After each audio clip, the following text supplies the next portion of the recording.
Magandang araw po. Panibagong araw, panibagong video na naman tayo mga boss. Panibagong vlog tayo sa ating sistema.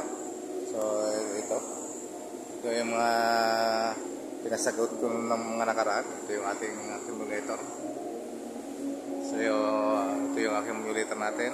Ang ating NH3 pump, ammonia pump.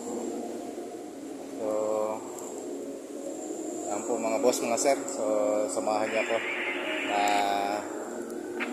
himayin ang ating sistema pagdating sa sistema ng ganitong pang-ammonia na system. So ito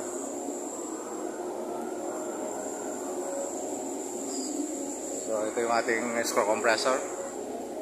Ito sa mga kung ano yung tawag dyan sa valve na yan. Pero sa amin po ang tawag dyan ay suction check valve. Sa screw compressor to. Ito yung ating oil separator. Yan, laking DC po siya. So yan yung ating oil separator. So mahaba siya. Yung ating discharge din, check valve. Ating drive motor. Yan, so yan po yung ating then yan po yung ating ammonia reservoir. So kaya sa kalaki. So medyo malaki ang capacity nito ay 1,500 kilos ang laman.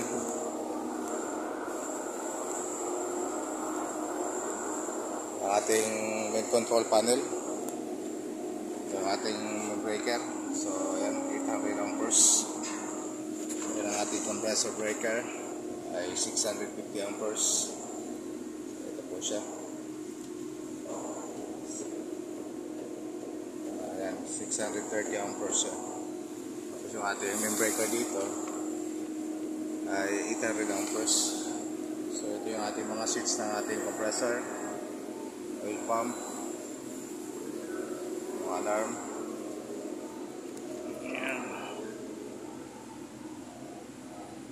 Motor, fan motor, water pump.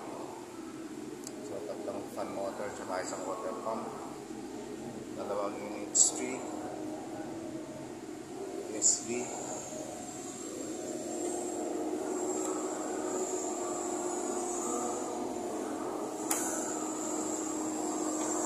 At ito yung pinaka-main natin, ating starter. So yan.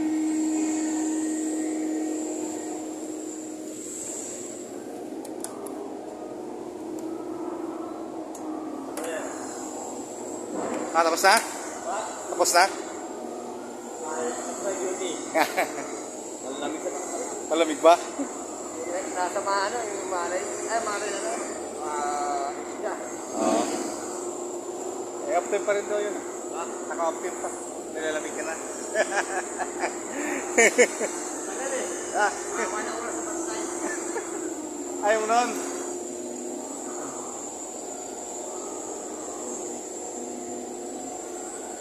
Ayan. Control panel. So dito na tayo nag-start. Start natin. Nag-stop. So ayan. At saka yung mga parameters yun na rin mga boss. So ayan. Ito ang ating kabuuan ng ating sistema.